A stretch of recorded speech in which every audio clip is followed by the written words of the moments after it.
কথা খালি বলবো, আমরা জুলাইয়ের অভ্যুত্থান পরবর্তীতে নির্বাচনের মাধ্যমে একটা একটা সংসদ পেয়েছি।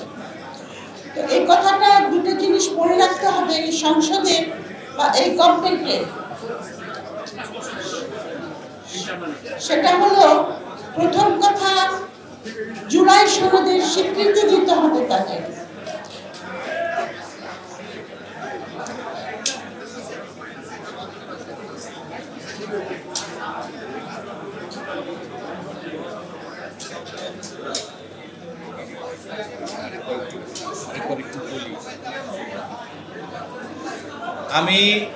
আমি সম্মানিত সুধীবৃন্দের দৃষ্টি আকর্ষণ করছি।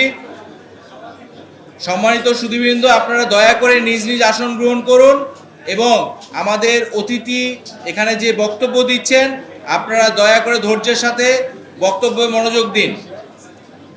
আপনারা আসন গ্রহণ করুন প্লিজ। শেষ করে দিচ্ছি।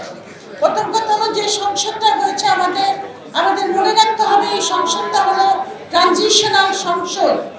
তার মানে এখানে একটা গণতন্ত্রের উত্তরণের প্রথম স্টেপ নেওয়া হয়েছে, কিন্তু এই সংসদকে ডেলিবারেটিভ বা প্রাণবন্ত করার জন্য দুটি জিনিস এই সরকারের করতে হবে।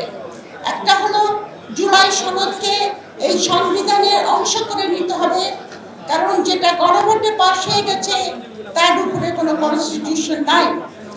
দ্বিতীয়ত, যে জিনিসটা এই সংসদে, আদারওয়াইজ এই সংসদটা অলরেডি কন্টেস্টেড এবং এটাকে ডেলিবারেটিভ করতে হলে আপনার বিচার কার্য আপনার সম্পন্ন করতে হবে।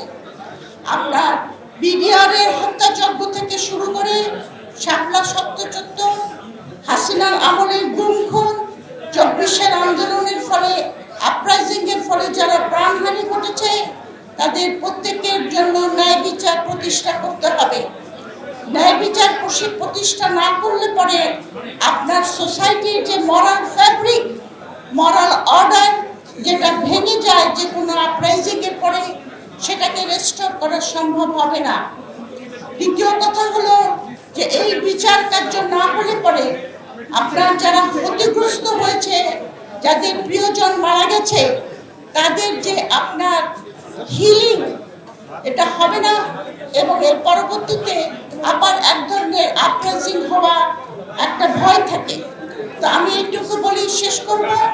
আবার আপনাদের সবাইকে ধন্যবাদ। Thank you.